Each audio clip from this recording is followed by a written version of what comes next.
Assalamualaikum warahmatullahi wabarakatuh. Yang terhormat Ibu Dr. Haji Adi Niryani, Sarjana Ekonomi Magister Manajemen, dan Ibu Dahlia Rineva, Magister Pendidikan, selaku dosen mata kuliah Public Speaking.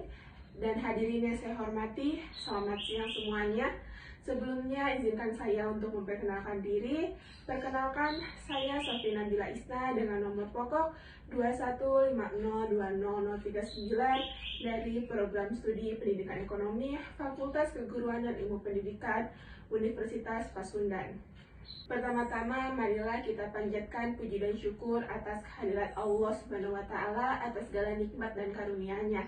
Tidak lupa saya ucapkan terima kasih kepada Ibu Dahlia Rineva selaku dosen mata kuliah Public Speaking yang telah memberikan kesempatan untuk menyampaikan pidato mengenai bahaya narkoba.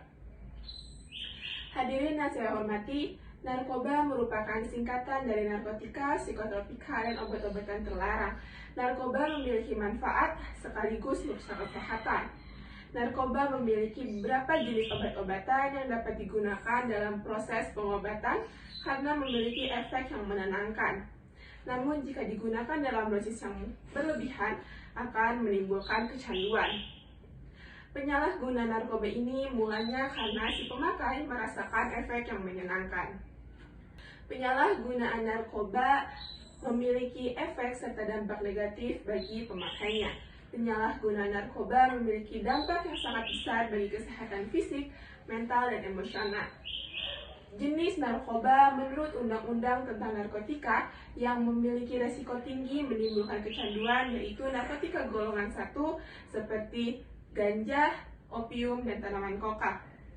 Data di Pusiknas Bareskrim Polri menunjukkan perkara narkoba menjadi kejahatan tertinggi kedua setelah pencurian dengan pemberatan atau curang. Namun, dampak kejahatan narkoba lebih berbahaya. Narkoba memiliki dampak langsung dan dampak tidak langsung bagi pemakainya.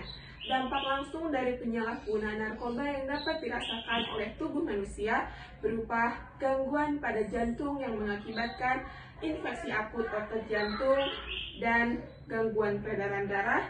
Yang kedua, kematian. Yang ketiga, degradasi yang membuat tubuh mengalami kejang-kejang. Yang keempat, halusinasi. Yang kelima, agresif. Yang keenam, merasa sesak.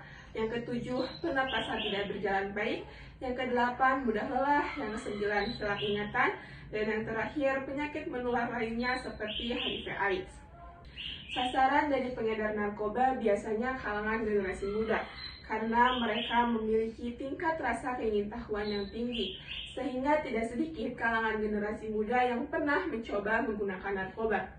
Dan tidak sedikit juga kalangan generasi muda yang justru menjadi pengedar narkoba. Tetapi kita tidak bisa semena-mena menyalahkan kalangan generasi muda mengapa mereka terjerumus ke dalam lingkaran setan tersebut. Sebuah langkah bijak jika kita mencari akar pokok permasalahan mengapa kalangan generasi muda tergelincir ke dalam dunia hitam narkoba. Dari informasi Indonesia Drugs Report 2022 yang diterbitkan oleh Pusat Penelitian Data dan Informasi atau disingkat Pusritdatin BNN bahwa terdapat 53.405 tersangka berdasarkan kasus narkoba di Indonesia per bulan Juni 2022.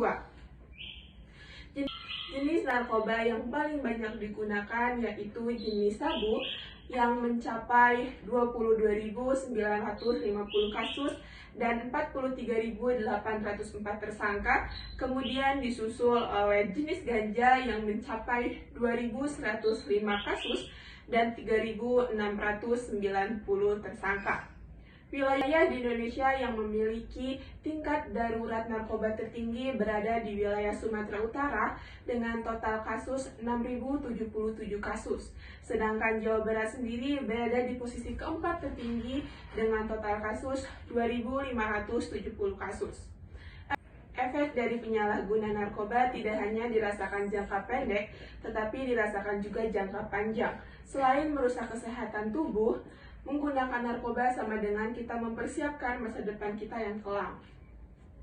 Terakhir dari saya, setelah kita mengetahui banyak sekali dampak negatif dari penyalahgunaan narkoba, Diharapkan kedepannya kita lebih sadar akan pentingnya kesehatan dan juga menghindari masa depan yang kelam.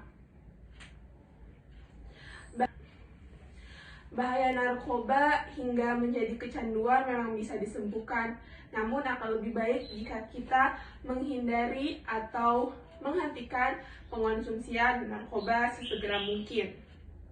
Beberapa cara yang dapat dilakukan agar kita terhindar dari penggunaan narkoba. Yang pertama, jangan gunakan narkoba kecuali alasan pengobatan. Yang kedua, cari tahu apa itu narkoba dan dampak negatif lainnya bagi kesehatan tubuh. Yang ketiga, memilih lingkaran pergaulan yang baik. Yang keempat, melakukan kegiatan yang positif. Yang kelima, jika mempunyai masalah, jangan jadikan narkoba sebagai pelarian atau jalan keluar. Dan yang terakhir, menolak dengan tegas ajakan mengonsumsi narkoba. Demikian pidato yang dapat saya sampaikan. Mohon maaf apabila terdapat salah kata yang menyinggung hadirin. Semoga apa yang saya sampaikan dapat bermanfaat. Terima kasih atas perhatiannya. Wassalamualaikum warahmatullahi wabarakatuh.